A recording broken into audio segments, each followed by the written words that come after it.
ಇಂದೇ ಡೌನ್ಲೋಡ್ ಮಾಡಿ ಮತ್ತು ನಿಮ್ಮ ನೆಚ್ಚಿನ ಶೋಗಳನ್ನು ಆನಂದಿಸಿ. ನಮ್ಮ ಅಣ್ಣನ ಪರಿಚಯದವರೊಬ್ಬರು ಸಿಕ್ಕಿದ್ರು. ಅವ್ರು ಹೇಳಿದರು ಇನ್ವಿಟೇಷನ್ ಮಾಡಿಸಿದ್ದಾರೆ, ನಿಮಗೂ ಕಳಿಸ್ಬಹುದು ಅಂತ. ಅದಕ್ಕೆ ಅಣ್ಣ ಕಳಿಸಿದಾನೇನೋ ಅಂದ್ಕೊಂಡೆ. ಒಂದು ವೇಳೆ ಹಳೆ ಅಡ್ರೆಸ್ಸಿಗೆ ಏನಾದರೂ ಕಳಿಸಿರ್ಬೋದಾ? ಒಂದ್ಸಲ ವಿಚಾರಿಸ್ತೀರಾ? ಪೋಸ್ಟ್ ಮ್ಯಾನ್ ನನಗೆ ಚೆನ್ನಾಗಿ ಪರಿಚಯ ಇರೋನು ಲಕ್ಷ್ಮಿ. ಆ ಮನೆ ಬಿಟ್ಟು ನಾವಿಲ್ಲಿ ವಾಸ ಮಾಡ್ತಾ ಇರೋದು ಗೊತ್ತು. ನಮ್ಮ ಅಡ್ರೆಸ್ಗೆ ಬಂದಿರೇ ನನಗೆ ಕೊಡ್ತಿರ್ಲಿಲ್ವಾ? ನಮ್ಮ ಅಣ್ಣಂಗೆ ನನ್ನ ಫೋನ್ ನಂಬರು ಗೊತ್ತಿಲ್ಲ.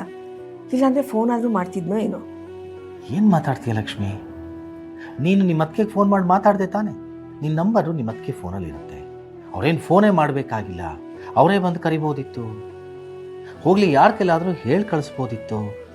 ಅದೂ ಬೇಡ, ಆ ಕಾರ್ಡ್ ಮೇಲೆ ಶ್ರೀನಿವಾಸು ಮೆಕ್ಯಾನಿಕ್ಕು ಅಂತ ನಮ್ಮೂರು ಹೆಸರು ಹಾಕಿದ್ರೆ ನಮಗೆ ಬಂದು ತಲುಪುತ್ತೆ. ಕರಿಬೇಕು ಅಂತ ಮನಸ್ಸಿದ್ದವ್ರಿಗೆ ಹೇಗೆ ಬೇಕಾದರೂ ವಿಷಯ ತಿಳಿಸ್ಬೋದು. ಅವ್ರಿಗೆ ನಮ್ಮನ್ನು ಕರೆಯೋದಕ್ಕೆ ಮನಸ್ಸಿಲ್ಲ ಅಷ್ಟೇ. ಹಾಗಾದರೆ ನಮ್ಮನ್ನು ಕರೆಯಲ್ಲ ಅಂತೀರಾ?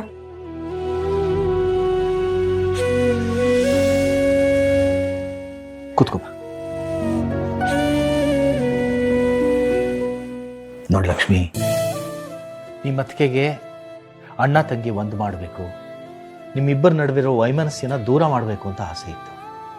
ಪಾಪ ಅವರದಕ್ಕೆ ಸಾಕಷ್ಟು ಪ್ರಯತ್ನನೂ ಪಟ್ಟರು. ಆದರೆ ನಿಮ್ಮ ಅಣ್ಣನ ಮನಸ್ಸಿನಲ್ಲಿ ಏನಿದೆ ಅಂತ ಯಾರಿಗೆ ಗೊತ್ತು? 36-37 ವರ್ಷ ಆಯಿತು. ನಿಮ್ಮಣ್ಣ ಇಲ್ಲಿ ತನಕ ನಮ್ಮ ಜೊತೆ ಒಂದು ದಿನ ಮುಕ್ತವಾಗಿ ಮಾತಾಡಿಲ್ಲ. ಆಗ ನಡೆದಂಥ ಘಟನೆ ನಿನಗೆ, ನಿಮ್ಮ ಅಣ್ಣನಿಗೆ, ಅಪ್ಪನಿಗೆ, ಅದಕ್ಕೆ ಗೊತ್ತು. ನಮ್ಮ ನಡುವೆ ಆಗಿರೋದನ್ನ ಮಕ್ಕಳಿಗೆ, ಸೊಸೆದಿರಿಗೆ ಹೇಳಿದಾರೋ ಹೇಳಿಲ್ವೋ ಯಾರಿಗೆ ಗೊತ್ತು? ಅವ್ರ ಮನಸ್ಸಿನಲ್ಲಿ ಏನು ಗೊಂದಲ ಇದೆಯೋ? ನಿನ್ನ ಮೇಲೆ ಈಗ ಅವ್ರಿಗೆ ಪ್ರೀತಿ ಇದ್ರೂ ಇಷ್ಟು ವರ್ಷ ಇಲ್ಲದೆ ಇರೋದು ಇವಾಗ ಪ್ರೀತಿ ಎಲ್ಲಿಂದ ಬಂದು ಅಂತ ಯಾರು ಏನು ಅನ್ಕೊಳ್ತಾರೋ ಅಂತನೂ ಅವ್ರ ಮನಸ್ಸಲ್ಲಿ ಅನಿಸಿರ್ಬೋದು. ಇಷ್ಟು ವರ್ಷ ಹೇಗೋ ನಡೆದೋಯ್ತು, ಇನ್ನು ಮುಂದೆ ಹೀಗೆ ನಡೆಯುತ್ತೆ ಅಂತ ಸುಮ್ಮನೆ ಇರ್ಬೋದು. ಅದೇನೋ ಗೊತ್ತಿಲ್ಲ ರೀ. ಆದರೆ ನಾವಾಗೆ ಆಸೆ ಪಟ್ಟು ಆ ಮನೆಗೆ ಹೋಗ್ಬೇಕು ಅಂತ ನಾವ್ಯಾವತ್ತೂ ಅಂದ್ಕೊಂಡಿಲ್ಲ ಅಲ್ವಾ? ತಾಯಿ ಇಲ್ಲದೆ ಇರೋ ತವರಲ್ಲಿ ನಮ್ಮತ್ತಿಗೆ ತಾಯಿ ಸ್ಥಾನದಲ್ಲಿ ನಿಂತ್ಕೊಂಡು ನೀನು ಬರಲೇಬೇಕು ಅಂತ ಬಲವಂತ ಮಾಡಿದಾಗ ನನ್ನ ತಾಯಿನೇ ನನ್ನನ್ನು ಕರೆದಾಗಾಯ್ತು.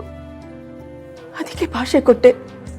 ನಿನ್ನ ತಾಯಿಯಾಗಿ ಕರಿತಾ ಇದ್ದೀನಿ, ಬಾ. ಅದಕ್ಕೆ ನೀನು ಬರಬೇಕು ಲಕ್ಷ್ಮಿ, ನನಗೆ ಮಾತು ಕೊಡು. ನಿಮ್ಮನ್ನು ಬಲವಂತ ಮಾಡಿ ಒಪ್ಸಿದ್ರು.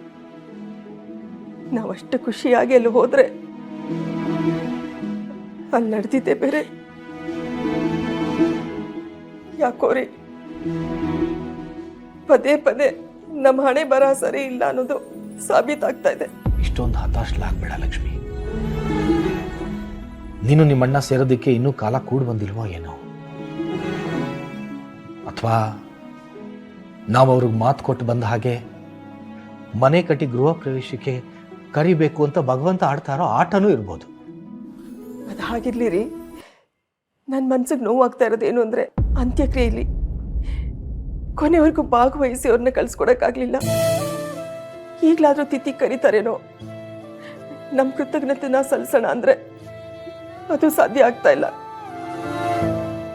ಅದು ಅಲ್ಲದೆ ತವ್ರ ಮನೆ ಮಗನಿಗೆ ಇಂಥ ಸಮಯದಲ್ಲಿ ನಾನು ಹೆಣ್ಮಗಳಾಗಿ ಬಟ್ಟೆನೂ ಕೊಡಬೇಕು ರೀ.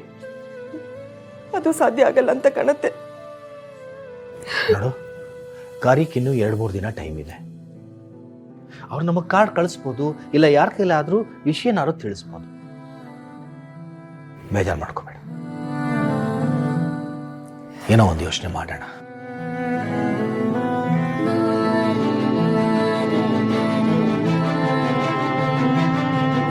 ಲಕ್ಷ್ಮೀ ನಿವಾಸ, ಲಕ್ಷ್ಮೀ